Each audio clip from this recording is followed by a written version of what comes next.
అందరికీ నమస్కారం. సాహితీ సభల్లో ప్రధానంగా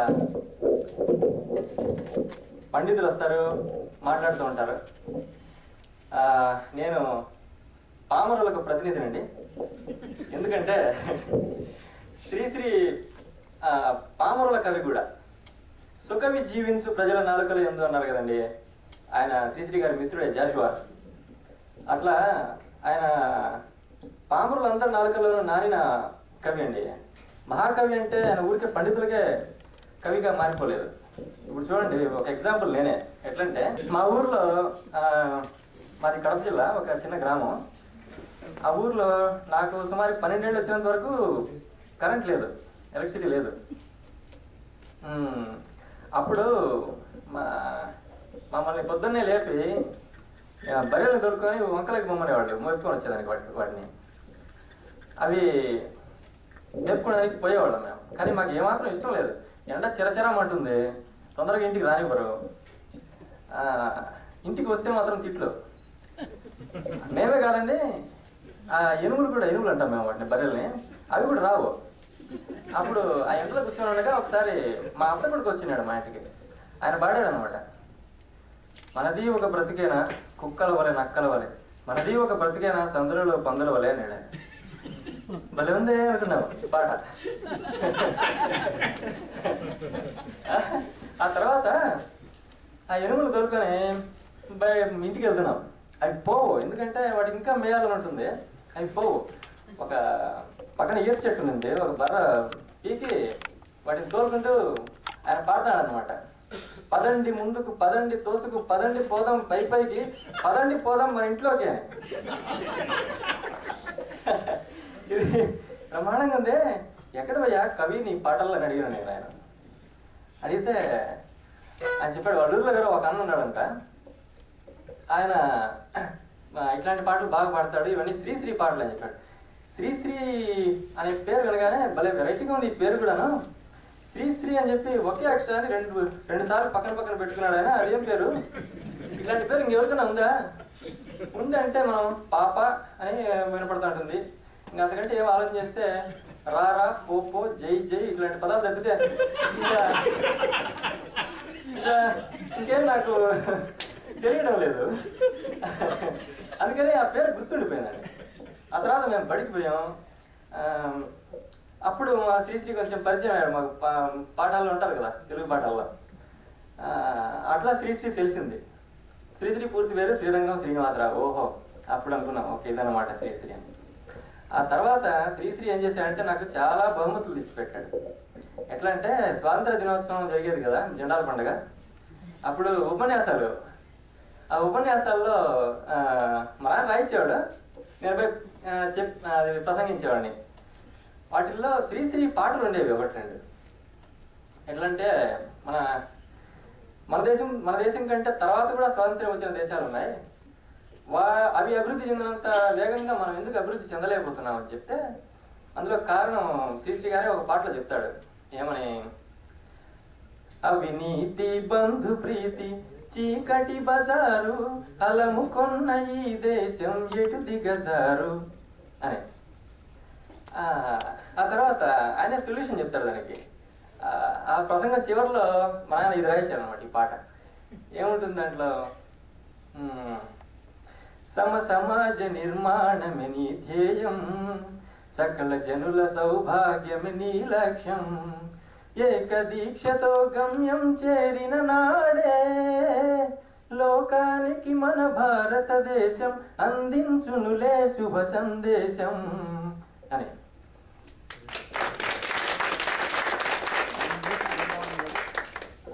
ఆ పాట పాడగానే ఇలాగే ఉంది. చిన్నప్పుడు నాకు చప్పట్లు,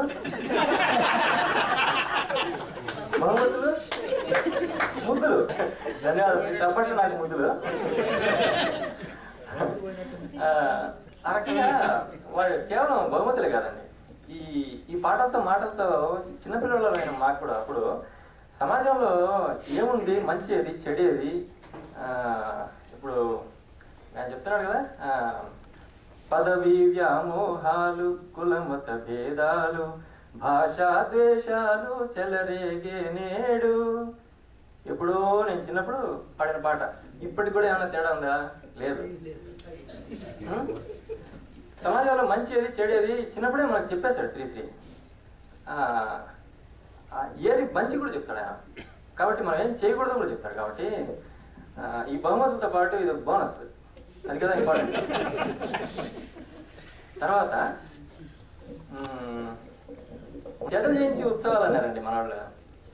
అసలు ఏం జరిగిందంటే, నాకు 3 ఏళ్ల వయసులో ఉండగా శ్రీశ్రీ గారు మహాప్రస్థానం చేశారు. రాయడం కాదు, చేశారు. ఆయన దేవతలకు కవిత్వం వినిపించడానికి వెళ్ళిపోయాడు అనమాట స్వర్గానికి. అప్పుడే అన్నారు శ్రీశ్రీకి 100 ఏళ్ళు నిండిపోయాయని. ఇప్పుడు మన వాళ్ళేమో 100 ఏళ్ళు నిండబోతున్నాయని చెప్తూ ఇప్పుడు సమావేశం పెట్టారు. ఏమనుకోవాలి, ఆయనకు వయసు తగ్గుతానట్టు కదా అర్థం దీనికి. మహాకవులకు మరణం ఉండదంటారు, ఇదేనేమో బహుశా. ఇప్పుడు కాదు ఇక 100 ఏళ్ళైనా ఇంకో 100 ఏళ్ళైనా కానీ ఎన్నేళ్ళైనా ఎన్నాళ్ళైనా నిత్య నూతనం సత్వ లేహనం అని ఒక చిన్న 4 లైన్లు రాసుకున్నాను నేను. అంటే చాలాళ్ళ తర్వాత నేను ఏమో శ్రీశ్రీని ఒక చోట అంటాడు, బ్రతుకు వృధా చదువు వృధా అనే మాటలు వస్తాయి. తర్వాత కవిత కరక్కాయ సుమి అంటాడు. అట్లా ఏమైపోయిందంటే, నేను చదువుకునే కొద్దీ కొన్నాళ్ళకు ఇంటర్మీడియట్ అనేది వచ్చింది. ఆ ఇంటర్మీడియట్లో పూర్తిగా ఇంకా కల్చరల్ యాక్టివిటీస్ ఏమి పనికిరావు అనమాట. కేవలం చదువుకోవాలి, అయితే డాక్టర్ కావాలి లేకపోతే ఇంజనీర్ కావాలి. ఎంసెట్ అనే ఒకటి ఉంది, బ్రహ్మాండమైంది. దాని బారిన పడినా నేను కూడా. అప్పుడు ఇవన్నీ వెళ్ళిపోయాయి నాకు. మొత్తం అంతా స్ట్రిప్డ్ అప్. ఈ కవిత్వం జీవితం అంతా పోయింది తెలవాలి. అప్పుడు నాలంటోళ్ళ కోసమే రాశాడు ఏమనిపిస్తుంది, సందర్భం ఇది కాకపోయినా. మళ్ళీ ఉద్యోగం వచ్చిన తర్వాత, ఇక్కడ వచ్చిన తర్వాత మళ్ళీ ఇట్లాంటి వ్యవహారాల్లోకి పడాను మెల్లగా. శ్రీశ్రీ ఛందస్సు అనేది రివైవ్ చేశాం. నడ్డి విరగొట్టాను అన్నాడు ఆయన. పాత సంప్రదాయాలకు, డిక్షన్కు, అలంకారాలకు, ఛందస్సుకు నడ్డి విరగొట్టాను అన్నాడు. నడ్డి విరగొట్టి ఏం చేశాడు, బ్రహ్మాండమైన కవిత్వం రాశాడు కదా ఆయన. ఇప్పుడు ఆయన నడ్డి విరగొట్టాడు కదా, మేము కూడా రాస్తాం కవిత్వం అని చెప్పి, చింతపండు నలుపు మజ్జిగ తెల్లగా ఉండును, ఇవి కవితలు అయిపోతున్నాయి కదా. నాకేమనిపిస్తుంది అంటే, ఇవి చూస్తే అయ్యా నడ్డి విరగొట్టాలంటే అసలు నడ్డి ఎక్కడ ఉందో తెలియాలి ఫస్ట్. సంప్రదాయ కవిత్వానికి నడ్డి ఎక్కడ ఉందో తెలియాలంటే అది నేర్చుకోవాలి. పద్యాలు రాయగలిగిన వాళ్ళే, ఛందస్సు తెలిసిన వాళ్ళే నడ్డి విరగొట్టగలుగుతారు. లేకపోతే ఏమైందంటే, మీరు కొట్టేది కేవలం దాని తల మీద. ఏమైనా కవిత్వం అనేది దాంట్లో ఏమైనా ఒక రసం అనేది ఉంటే పచ్చడి అయిపోతుంది దానివల్ల, పచ్చిపులుసు. తర్వాత అందుకే శ్రీశ్రీని పోలిన ఇంకొక కవి రాలేదేమో అని అనిపిస్తుంది.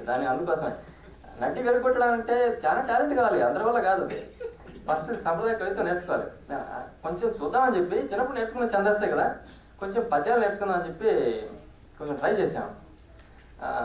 కందపద్యాలు ఇవి రాసాము. శ్రీశ్రీ రాశాడు కందపద్యాలు వ్యవహారంలోనే. ఏమైనా శ్రీశ్రీ మూవ పద్యాలు అని పేరు పెట్టాడు ఆయన వాటికి.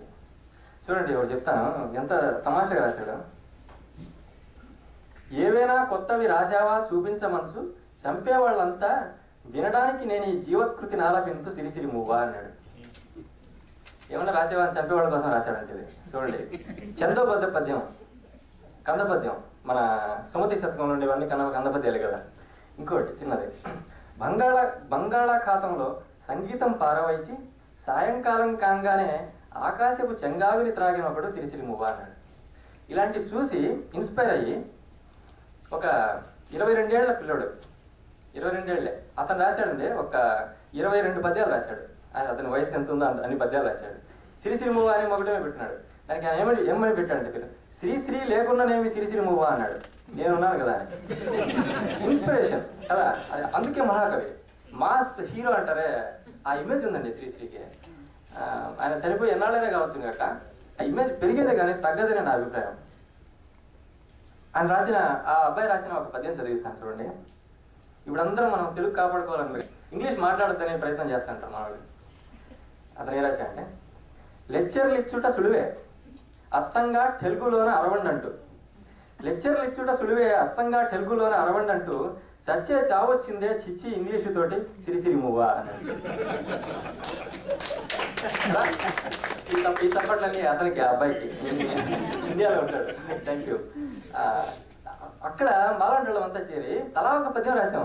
మేము కూడా సిరిసిరి మూవ అని మొక్కటం పెట్టాం అనమాట. అందులో అతనికి ప్రశంసగా నేను రాశాను ఒక చిన్న కంద పద్యం. కమనీయము నీ కవితల గమనము గలగల పదముల కడు వేగమునన్ గమకపు సెలయేరు వలె చెమకుల పారించని చెట సిరిసిరి మూవ.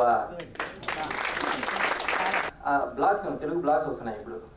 ఆ బ్లాగ్స్లో నాలాంటి వాళ్ళకి 10 మంది చేరి 10 పద్యాలు రాస్తే అక్కడ శ్రీశ్రీ బతుకుతాడండి. మళ్ళీ మామూలుగా బతకడం కాదు, ఒక మొక్క కొత్త చిగుర్లు తొడిగి సరసరసర పెద్దదైపోయినట్టుగా అట్లా బతుకుతాడు శ్రీశ్రీ.